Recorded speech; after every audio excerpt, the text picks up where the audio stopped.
Dans cette vidéo, je vais vous expliquer pourquoi j'ai remplacé mon Stream Deck première génération par le nouveau Stream Deck Studio. Je vais vous dire à quoi sert un Stream Deck, quelles sont les différences entre cette nouvelle version professionnelle et le Stream Deck classique. Je vais vous dévoiler ce que j'en fais au quotidien en mastering, mais pas que. Et enfin, je vais vous dire pourquoi je n'utilise qu'une fraction de ce que le Stream Deck Studio permet de faire. Avant de commencer, je tiens à remercier Elgato qui est le sponsor de cette vidéo.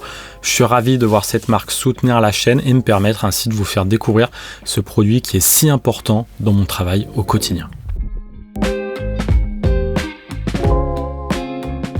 À l'origine, le Stream Deck a été pensé pour les streamers. Ce petit boîtier peu onéreux permet de gérer facilement des tâches répétitives comme changer de scène, lancer une musique ou interagir avec son chat, le tout en appuyant sur des touches programmables. Rapidement, son usage s'est étendu bien au-delà du streaming.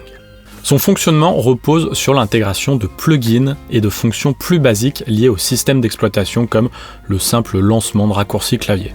Ça et le fait de pouvoir personnaliser les boutons font du Stream Deck un outil à la fois simple à prendre en main et bourré de possibilités.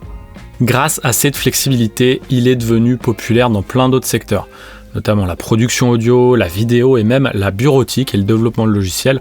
Personnellement, je l'utilisais déjà pour mes raccourcis en mastering, mais également pour contrôler mes lumières Philips Hue, allumer la prise connectée de mon vumètre ou ouvrir des URL et démarrer des logiciels, des fonctions très basiques.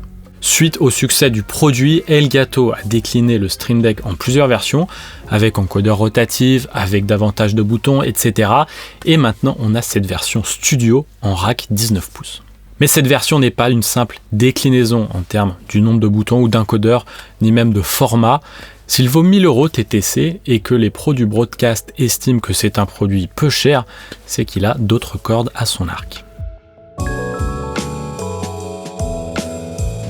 Le Stream Deck classique a rapidement gagné en popularité dans le secteur du broadcast grâce à son efficacité et sa simplicité d'utilisation.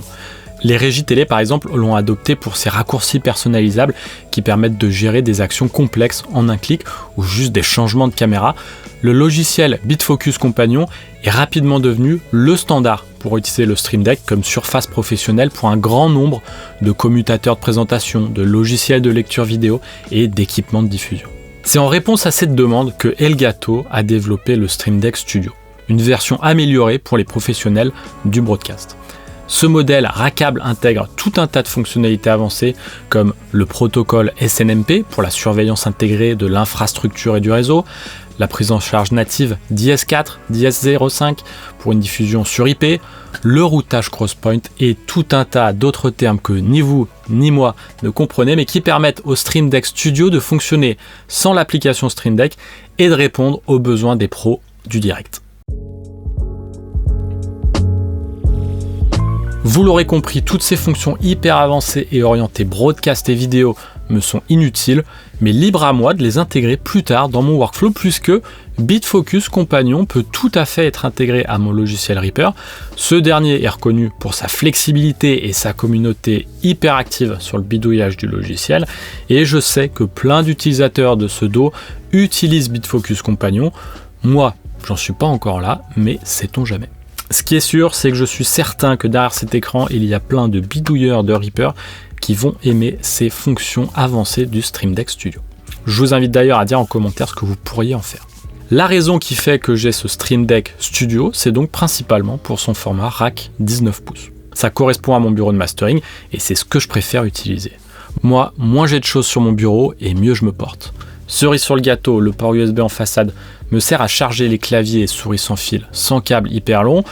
Tout ça, c'est un luxe, ça répond peut-être davantage à un toc qu'à un besoin, mais je bosse ici toute la journée, toute l'année, et pour moi, ce confort a un prix que je suis prêt à payer. Voilà, c'est tout pour cette vidéo du Stream Deck Studio. Si vous êtes intéressé par ce produit, je vous laisse un lien en description. Je vous laisse aussi un lien vers mon site pour faire appel à mes services en mastering. Je vous remercie d'avoir regardé cette vidéo et je vous dis à très vite.